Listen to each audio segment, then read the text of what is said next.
Hola Diana, hola a todos los que nos están viendo, hola Deku, estamos en Achievers Lab, un lugar donde personas innovadoras nos retamos para soñar más grande. Hoy estamos con Diana Cifuentes, gracias Diana por acompañarnos aquí en nuestra segunda sesión de este podcast maravilloso para compartirles muchísimas cosas de innovación y emprendimiento. La idea es hablar de Diana. Diana es una persona maravillosa, te voy a introducir, discúlpame, pero hay que hacerlo. Sabe de aceleración de negocios, crecimiento de ventas, estrategia, inversiones, emprendimiento, ¿por qué no también mencionarlo? Ventas, ese sector comercial, B2B. Y bueno, creo que me quedo corto, sí, te voy a dejar porque me gustaría que también nos contaras un poco acerca de ti para empezar con este podcast y luego tener una conversación acerca de emprendimiento, innovación y tu relación con este mundo tan maravilloso. Bueno, pues buenos días a todos y muchas gracias por la invitación. Mi vida sí comienza siendo emprendedora. Esto siempre lo hago al lado de mi hermano. Mi hermano mayor es uniandino, casualmente. Yo soy del externado, pero él es ingeniero de sistemas. Y cuando llega Internet a Colombia, no, seguramente ustedes no lo saben, pero Internet a Colombia llega por la Universidad de los Andes. Y ahí mi hermano identifica como una oportunidad de negocio interesante porque muchas empresas los llamaban como a decirles, hey, ¿qué se hace con Internet? Porque esto era nuevo para el mundo, o sea, entonces algo que nadie sabía cómo comerse. Y ahí comenzamos a crear nuestra primera empresa, se llama Enforcers y es una empresa súper linda que nos dio pues muchas satisfacciones, creo yo. Y eso es como nuestro primer emprendimiento, con las uñas. Esto antes no era moda, esto antes no era ser chévere, ser emprendedor, o sea, realmente esto era muy duro, muy duro. Inversiones, todo eso era súper complejo, pero gracias a esta empresa la volcamos, nos volvemos partners de Google para una solución súper nueva que ahora se llamaba Cloud Computing, que entonces ahora ustedes dicen, ay, pues esto es obvio, pero no, hace 20 años no era así o 15 años no era así, y de ahí comenzamos a tener como otras empresas, todas de base tecnológica. Entonces tenemos una empresa que es partner de AWS, tenemos otra empresa que es partner de Microsoft, una que hace desarrollos e integraciones, otras varias que han quebrado, pero digamos que siempre hemos estado como con esas ganas de crear empresa, de hacer país a través de empresas y pues creo que al final es lo que hemos logrado.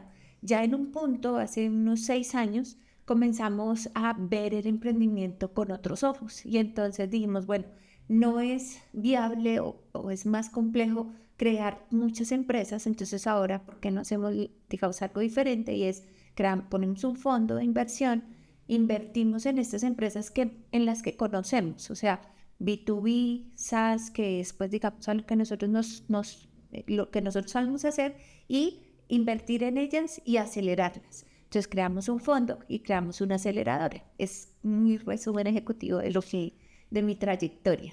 No, súper chévere, muy Genial, interesante genial. eso. Bueno, y para de pronto empezar a encaminar un poquito más la conversación, porque esa introducción estuvo potente, de verdad, qué historia, y muy chévere lo que dices. O sea, yo creo que hace 20 años, hace 15 años, incluso yo creo que hace 10, ¿sabes? Software as a Services, o sea, eso era algo que nadie entendía. Y Cloud Computing hace 15, menos, o sea, pioneros, Sea, te puedo pioneros. decir que cuando yo iba, bueno, entonces claro, ¿quién vende eso? Pues nadie, porque nadie lo entiende. Entonces, pues para pagar la nómina, alguien tenía que ir a hacerlo y pues este pechito fue el único que fue capaz de ir y comenzar a vender SaaS comenzar a vender cloud computing en esa época era ofensivo para los ingenieros, porque la mayoría tenía sus servidores aquí al lado y decían, yo aquí tengo el control de todo, y era como, hey, quítalos de ahí, lleva esa información a la nube. Eso era completamente disruptivo en ese momento, o sea, era algo que no era fácil de digerir, entonces sí fuimos evangelizadores en ese sentido aquí en Qué Colombia. buena analogía. Y me Sí. imagino, ¿no? Y de verdad, o sea, imagínate para una persona que que le vengan a decir, no, se le van a llevar los servidores. Soy pucha, de pronto es la seguridad, ¿cierto? Me imagino que sí, disruptivo creo que es la palabra y durísimos de ustedes haber logrado eso cuando era algo muy nuevo y no cabía en la mente, sobre todo los ingenieros, ¿no? Ese pensamiento cuadriculado que tenemos, porque nos pasa mucho. That first. Entonces, ¿quieres preguntarlo? Sí, yo sí quiero preguntar algo y es algo que yo veo que te caracteriza de tu perfil es que eres una excelente vendedora. Entonces, yo te quisiera preguntar, bien, ¿qué debería ser un emprendedor, alguien innovador que tiene una nueva idea que de pronto la gente todavía no comprende qué hay detrás? ¿Qué debería hacer para poder venderla, para poder hacer que las personas accedan a probarla, accedan a sus servicios, accedan a darle apoyo a sus ideas? Listo, entonces aquí yo voy a dividir esto en dos. La primera es, todo emprendedor tiene que entender que sin ventas no existe la empresa.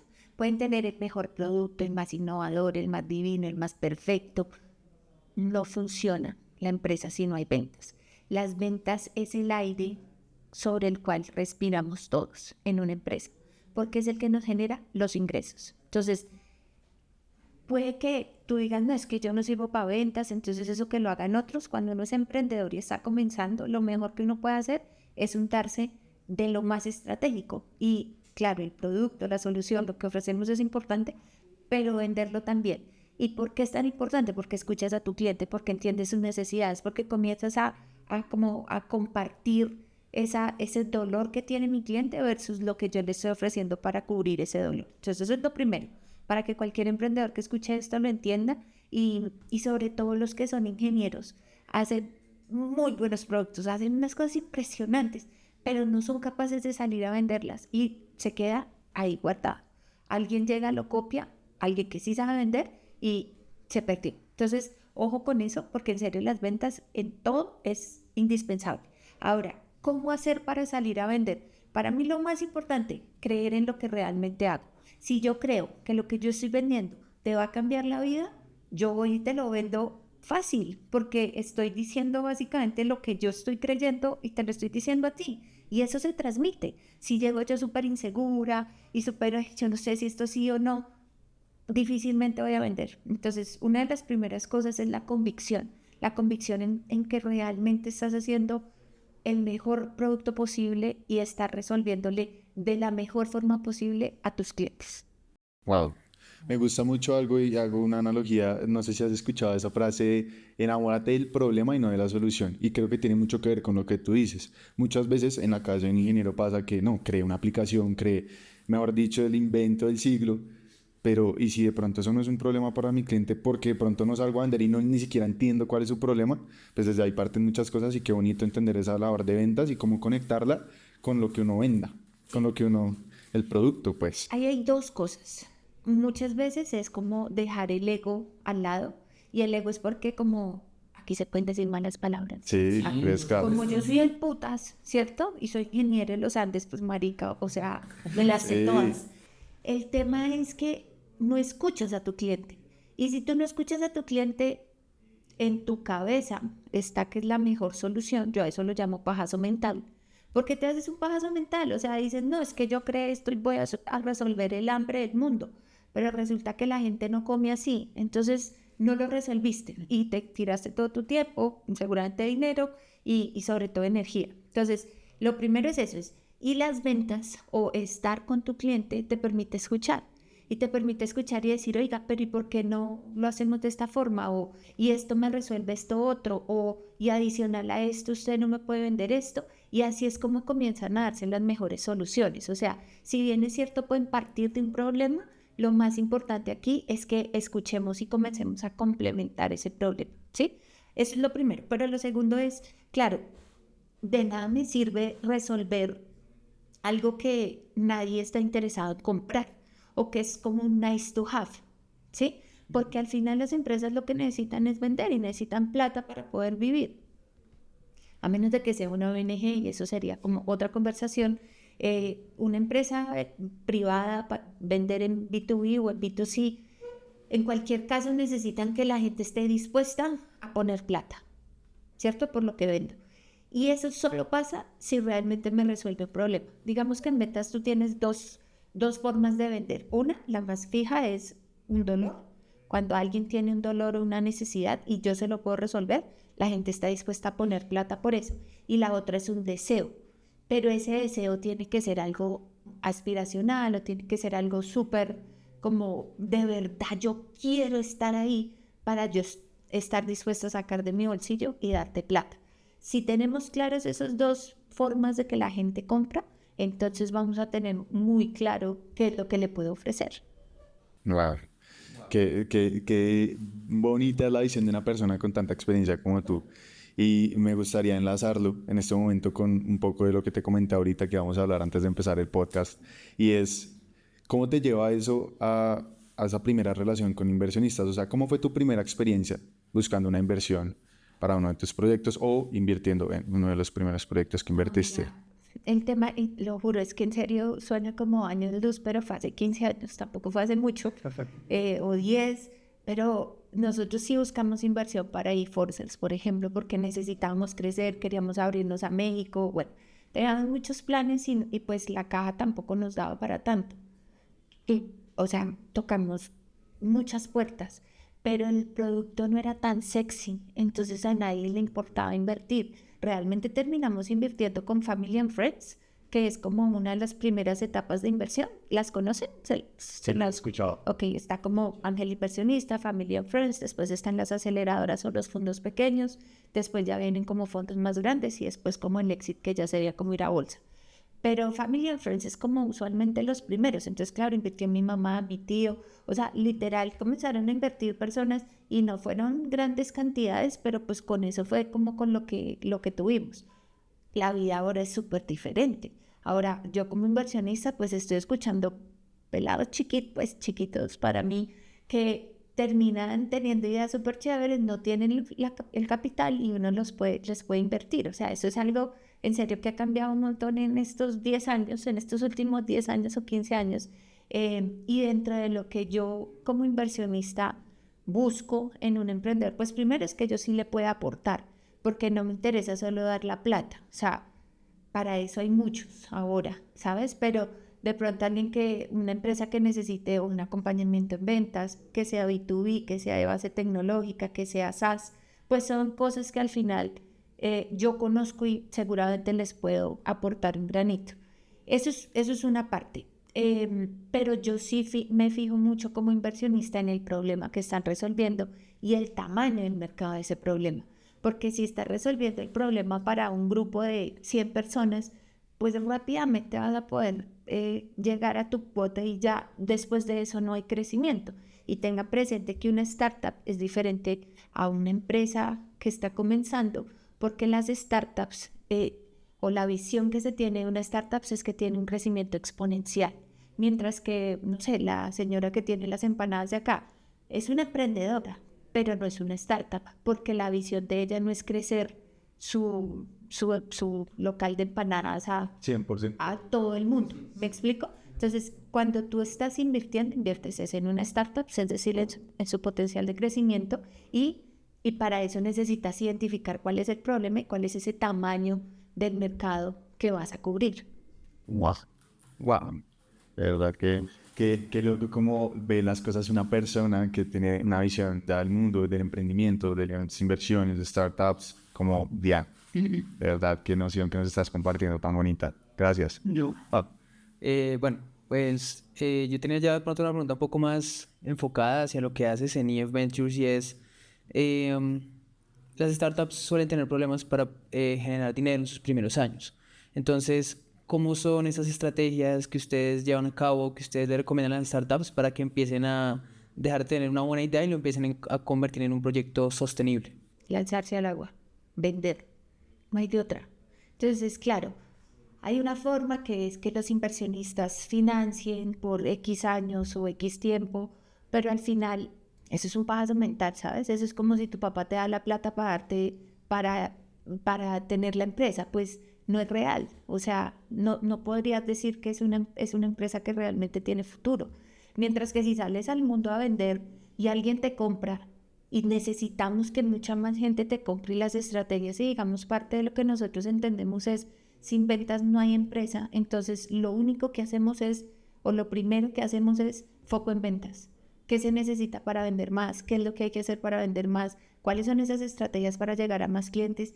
¿Cómo podemos acompañarles a hacer eso? ¿Sí? Si tú tienes las ventas resueltas, eventualmente el resto lo puedes resolver. Porque, claro, con un buen producto de atrás, ¿no? Con la buena idea. Es obvio, pero mejor aclarar. Entonces, tienes resuelto, pues, como lo que estás ofreciendo, te lanzas al agua, ¿sí? No es esperar a que el producto esté 100% perfecto, no es esperar a que todos, mejor dicho, todos los astros se alineen, porque entonces nunca va a pasar. Y muchas startups ahorita están como, o bueno, antes de pandemia, estaban como quedándose ahí, estaban quedándose en perfeccionar tanto su producto que terminaron perdiendo el momentum. Y el momentum es ese punto en donde el cliente está dispuesto a pagar, así no esté perfecto, pero que está dispuesto a pagar para apostarle a algo, ¿sí? Claro, en ese momento los fondos invertían literal con un PowerPoint. Entonces yo ni siquiera tenía que mostrar un track record, yo no tenía que mostrar que realmente me hubiera comprado ni mi mamá. O sea, yo tenía una super idea, iba a un fondo y los fondos invertían. Eso ya no pasaba, eso ya no pasa ahora.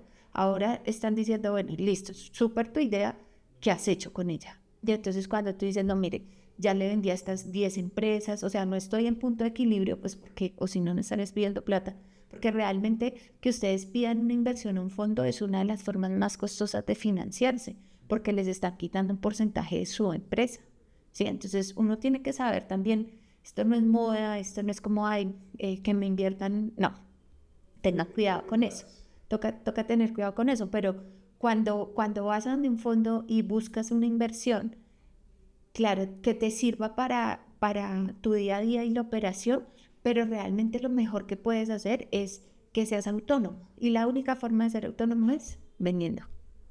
Entonces es echarse al agua. Sería la respuesta que te daría. Súper. Quisiera enlazar eso, de verdad que me parece increíble. Y es, ¿cómo crees que la tecnología ha transformado la forma de vender hoy en día? Uy, un montón. Uy, un montón. O sea, y te lo puedo decir yo que pateé calle un montón también. O sea, como O sea, tras de las que entraban frío. pucha, En claro, la o sea, calle. y es que hace 20 años que tocaba vender esto, literal, o sea, era caminar por todo Bogotá, o bueno, por todas las ciudades, eh, con 5 citas máximo, si me iba bien, porque eso tampoco funcionaba todo así todos los días, en los desplazamientos, o sea, era el estar en persona, eh, para la llamada en frío, eso tocaba buscar un súper difícil, tampoco con directorio, tampoco soy tan vieja, pero sí como con internet, no sé qué, y hacer llamadas y tratar de averiguar y que te dieran uno las citas, o sea, súper complejo. Con estos cambios y con esta evolución de la tecnología, LinkedIn, todas las herramientas como Apollo, Lusha, son herramientas que ayudan mucho a prospectar, que al final es como el momento más difícil de vender, porque cuando tú ya estás frente a un cliente, pues das la conversación, pero pedir esa cita, uy, es complejo. Y digamos, es una de las cosas más difíciles de ser comercial, y es esa primera reunión. Entonces, cambia un montón porque ya hay herramientas que te permiten prospectar más fácil, hacer videollamadas, hace que optimices un montón tu tiempo y ya no son 3 horas para una reunión, sino que puedes tener 3 reuniones en esas 3 horas. O sea, como que realmente hay muchos beneficios de la tecnología. Que de todas formas el estar en persona hace la diferencia, yo sí creo eso.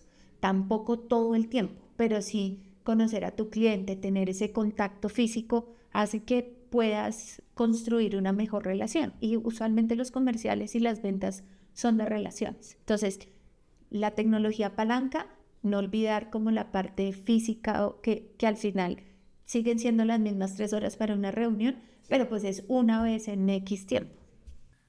Wow. Muy bacano, de verdad. Porque, pues, siento que es un enlace. O sea, las ventas es la sangre, es el corazón de la empresa, la que la va a llevar a vivir y sin eso, pues no hay nada.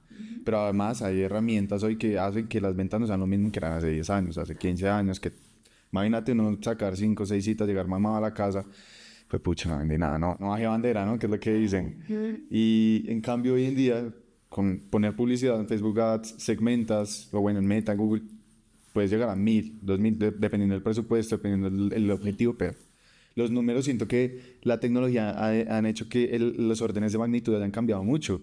Puedas crecer exponencialmente. Sí, ahí solo hay una cosa y es una cosa es venderle al B2C y la otra es venderle al B2B.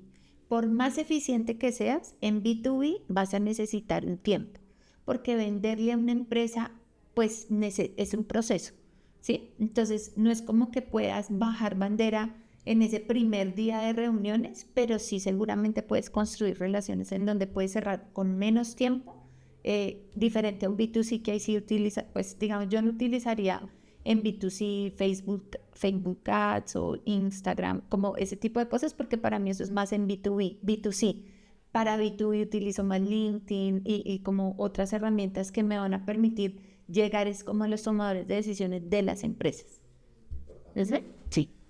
En serio, buenísimo todo lo que nos has hablado de tu vida, de tu experiencia. Y ya para poder cerrar nuestro podcast, nos gustaría preguntarte, para todas esas personas que tienen ideas innovadoras, que tienen ideas para emprender, ¿cuál es ese consejo que tú les das para la vida, para poder triunfar como lo has hecho tú? Mira, yo tengo un mantra y lo digo siempre y todo el mundo, hay personas lo malinterpretan y otras lo entienden y es bruta pero decidida. Y es, si yo sé, yo creo que es por allá, le hago, ¿sí? Y es como, no importa los obstáculos que tenga, sigo hacia allá porque estoy convencida que es hacia allá. Uno como emprendedor, y esto lo escuché en algún lado y me pareció súper bonito, y es, debe ser como un bambú, como que se pueda mover, flexible para escuchar como consejos y escuchar a las personas, pero firme, porque por más que haya un ventarrón no se cae, ¿sí? Entonces, ¿cuál es el consejo? Es como que sean bambús, que escuchen, pero tampoco se dejen influenciar, porque entonces tienes tu producto y llegas tú y le dices, ay, cambiemos esto, y entonces lo van cambiando. No, tampoco, ¿sabes? Como tener súper claro hacia dónde y apuntarle y salir a hacerlo, ¿sabes? Porque muchas veces como emprendedores nos quedamos es solo en la idea o en la fase de ideación porque nos da miedo atrevernos. Y el miedo a atrevernos es, por ejemplo, ustedes jóvenes pues pucha, pero es que mis amigos ya están recibiendo un sueldo y yo hasta ahorita viviendo todavía de mis papás, por ejemplo, que eso pasa un montón. Y es, sí, pero después en 10 años tu amigo va a seguir recibiendo el mismo sueldo y tú vas a estar en otro momento, ¿sabes? O sea, como es apostarle y creer que sí es por allá y hacerle, y hacerle, y hacerle. O sea, también mucho ahorita y es aprovechar estos emprendedores ahora tienen muchas herramientas también, o sea, muchos recursos. Ustedes pueden tener mentores casi, casi sin costo, cosas inmediatas. Por ejemplo, los Andes tienen buenos centros de emprendimiento. Hay muchas aceleradoras, hay las cámaras de comercio, o sea, hay muchas fuentes que les pueden ayudar a ustedes a dar esos primeros pasos y hacerlo como de una forma no tan frágil como en mi época que era a lo maldita sea. Entonces, también aprovechen eso, ¿sabes? Porque muchas veces como ser tan tercos no funciona, pero ser tan flexibles no. Entonces, el bambú, por eso me parece que es una muy buena como relación entre lo que deberíamos ser y sobre todo ustedes que están comenzando, creo que les puede servir mucho. Wow, bueno, muchísimas gracias, Diana, porque yo lo relaciono, yo emprendo, yo tengo una agencia de seguros digital que lo que busca es hacer una integración de inteligencia artificial en WhatsApp, donde la persona pueda tener 24/7 su asesor de seguros en WhatsApp. Y uno se enfrenta al no, o a una caída en ventas, uno se enfrenta en todo momento a cosas muy malas, pero en cualquier punto, una buena va a hacer que todas esas malas valgan la pena. Y me gusta mucho todo lo que nos comentas. Nunca había escuchado esa analogía del bambú y me parece excelente porque cae en el punto, cae donde es. Entonces nos lo llevamos y creo que con eso terminamos. Muchas gracias, Diana, por haber estado acá con nosotros en Achievers Lab. Vamos a compartirlo. La idea es llegar a impactar a muchas personas para que se contagien de personas como tú, como nosotros, y que se reten a innovar, a pensar y a soñar cada vez más en grande. No, muchas gracias a ustedes por la invitación, estuvo súper rica la conversación, me encantó conocerles, gracias. Muchas gracias, Diana.